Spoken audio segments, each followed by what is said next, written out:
Que voulez-vous que je vous dise, mes amis? Que voulez-vous que je vous dise? On est bon, on est bon. Hier soir, encore une fois, le FC Barcelone a étrillé, explosé, laminé cette petite équipe de l'Étoile Rouge de Belgrade sur un score de 5-2. Comme vous le savez, le FC Barcelone est devenu le rouleau compresseur. C'est l'équipe en ce moment qu'il faut regarder. C'est l'équipe en ce moment qu'il faut suivre. Si vous êtes supporter du Real Madrid, si vous êtes supporter du City, si vous êtes supporter du Paris Saint-Germain, eh bien, je vous encourage à laisser toutes ces équipes et de venir nous rejoindre comme supporters de l'un des plus grands clubs en ce moment d'Europe. En tout cas, le FC Barcelone nous donne du plaisir. Le FC Barcelone, en ce moment, est en train de faire un parcours sans faute. Et nous allons parler de tout cela ensemble après ceci. Salut à tous, bienvenue dans cette nouvelle vidéo, encore une fois mes amis. Si vous voyez que j'ai le sourire, ça veut dire que le FC Barcelone a gagné. Et a gagné de quelle façon? Avec de très belles manières, même si on a encaissé un deuxième but lors de ce match. Mais tout cela, je m'en fous. Ce qui est important, c'est le nombre de buts qu'on a marqués par rapport au nombre de buts encaissés. Lors de ce match face à Étoile Rouge de Belgrade, nous en avons encaissé 2, mais on a planté une manita. Doublé de Lewandowski, but de Inigo Martinez, but de Firmin Lopez et but de notre Rafinha national. Pour la composition, mes amis, c'était assez simple. Hansi Flick a décidé de faire du remaniement, en tout cas sur le côté gauche de la défense. Il a laissé Baldé au repos. En tout cas, c'est une bonne chose parce que Baldé a fait un match extraordinaire lors de notre précédent rencontre. Donc, il a été remplacé par Gérard Martin, que je trouve un tantinet en dessous par rapport à la qualité des autres joueurs qui sont sur le terrain.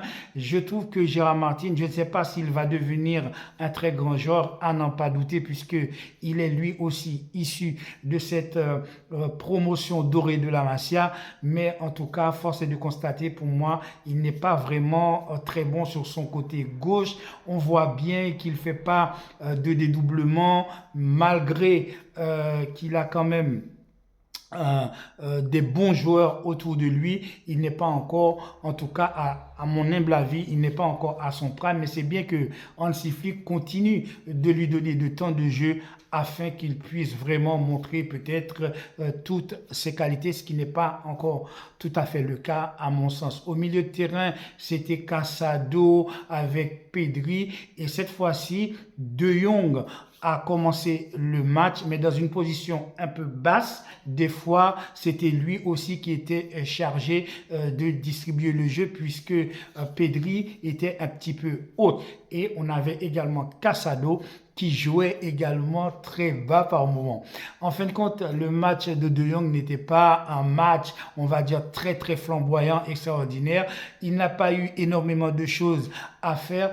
Il faut reconnaître que cette modeste équipe de l'Étoile Rouge de Belgrade n'est pas non plus une équipe qui nous a posé énormément de difficultés. Dès le début du match, nous avons mis le pied sur le ballon et les joueurs de l'Étoile Rouge de Belgrade a passé leur temps à courir après le ballon. D'ailleurs, le premier but va arriver très vite sur un corner de Rafinha qui va le déposer littéralement sur la tête d'Inigo Martinez, qui va planter son premier but. Et dès le premier but encaissé, mes amis, l'Étoile Rouge du Belgrade va poser devant son goal, non pas un bus, mais un TGV. Ils vont rester à 11 derrière, et en finalité, le FC Barcelone va se faire un petit peu prendre, un petit peu endormir par le jeu de cette modeste équipe, et va finir par encaisser le but de l'égalisation par un excellent Silas, ce joueur qui joue sur le côté gauche, je crois, qui est extrêmement rapide, qui est très très très bon, et il a marqué un très beau but en finalité. Eh bien, à partir de là, la physionomie du match va un petit peu changer parce que Étoile Rouge de Belgrade va se dire, mais pourquoi pas, si on est capable d'égaliser, eh bien on est capable également d'essayer d'aller chercher le deuxième but. J'ai trouvé ça très courageux de leur part. Eh bien, ils se sont mis à nous presser, à nous bousculer, à nous quasiment emmerder et à failli finalement marquer le deuxième but, mais c'est mal connaître cette équipe du FC Barcelone qui ne panique pas, cette équipe qui est tranquille, qui est calme. Quand il mène ou quand il est mené, eh bien, ce jeu de FC Barcelone, c'est un jeu qui est basé sur la force tranquille, sur la tranquillité, tout en gagnant, tout en marquant de nombreux buts. Eh bien, ça ne va pas se louper. Lewandowski va mettre tout le monde d'accord pour le deuxième but.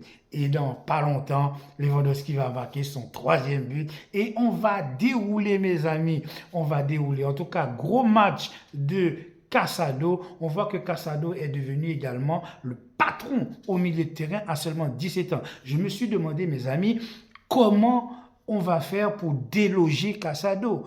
Je ne sais pas comment va faire De Jong, comment va faire les autres joueurs pour essayer de déloger Marc Casado. Si celui-ci n'est pas blessé, s'il reste toujours en bonne condition physique, eh bien, je pense que ce joueur au milieu de terrain sera vraiment l'un des plus grands milieux de terrain de FC Barcelone, au même titre qu'un Xavi et qu'un Iniesta. Lorsqu'une équipe, par exemple, a beaucoup d'occasions, si un joueur rate des occasions et qu'il en met d'autres occasions, eh bien cela a une moindre incidence sur le match. Si par exemple tu as 10 occasions lors du match et que tes attaquants ils en plantent 6, eh bien ce n'est pas dramatique s'ils en ratent 4.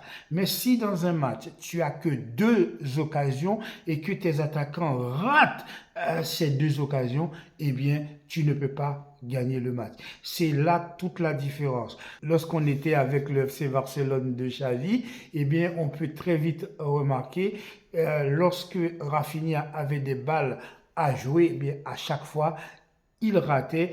Il fallait 10 occasions pour mettre un but, et bien maintenant c'est totalement différent. On voit Rafinha par exemple mettre quasiment un but par match, toute compétition confondue. Le match de Lamine Yamal a été plutôt un match pas moyen, mais un match normal. Ça fait 2 matchs qu'il n'a pas marqué, mais on va pas non plus tomber sur Lamine Yamal. Son match a été un match très correct. Il s'est amusé et c'est très bien pour nous. Hansi Flick a fait rentrer donc également des joueurs, beaucoup de joueurs de la Masia sont entrés, et également Firmin Lopez a joué également pour Victor. C'est un match où on ne peut pas vraiment faire une analyse assez complexe dans la mesure où on ne peut pas se fier vraiment du résultat.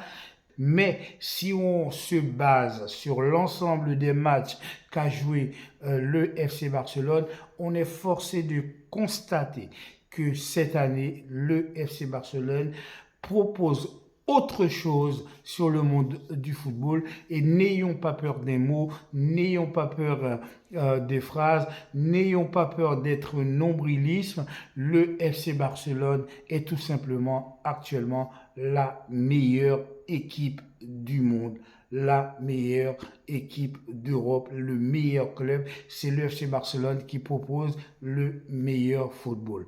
Après le match décevant qu'a proposé le Real Madrid face au Milan AC, qui s'est fait éteindre sur un score de 3 buts à 1 sur son propre terrain à Santiago Bernabéu, il faut reconnaître que maintenant, le Real Madrid est devenu vraiment non pas le petit frère, mais le bébé de la Liga. C'est devenu un punching ball. Tout le monde tape le Real Madrid. J'espère que Osasuna va continuer le travail et va continuer à taper cette équipe de Real Madrid afin de faire connaître à tout le monde que Pélican n'a pas sa place au sein de l'équipe de Real Madrid parce que c'est depuis qu'il est revenu, c'est depuis qu'il est venu dans cette équipe que le Real Madrid se fait taper comme ça par tout le monde. Gros match de Inigo Martinez et de Kourbassi. En fin de compte, on voit que tous les joueurs de l'équipe du FC Barcelone vraiment faire le travail. Moi, ce qui me plaît, c'est surtout cette manière que nous avons de presser. Barcelone est devenue une équipe que j'appellerais équipe presse citron. Lorsque tu joues face au FC Barcelone, tu es cantonné dans ton moitié de terrain. Il laisse la moitié du terrain de côté et il joue quasiment sur une moitié de terrain et les 22 acteurs sont cantonnés dans la moitié de terrain. Les espaces sont très réduits et tu n'as pas vraiment le temps ni l'espace, il ne te laisse pas le temps de mettre en place ton jeu. Eh bien, effectivement, tu es pris à la gorge. C'est pour ça que le FC Barcelone va marquer très vite le premier but. 4 matchs, 3 victoires, 9 points dans notre escarcelle. Nous sommes classés, je crois, 6e ou 7e. Pour l'instant, nous avons une position qui est une qualification directe pour la Ligue des Champions. Mais on sait qu'il reste encore 4 matchs. Les choses peuvent totalement changer. C'est pour ça que le FC Barcelone doit rester concentré et continuer à faire son travail afin que ce club puisse continuer tout simplement à nous donner du plaisir. Donc, victoire du FC Barcelone. Voilà mes amis, c'est tout pour aujourd'hui. N'oubliez pas de commenter, de liker. Je vous dis à très bientôt sur le Carré Foot. Ciao.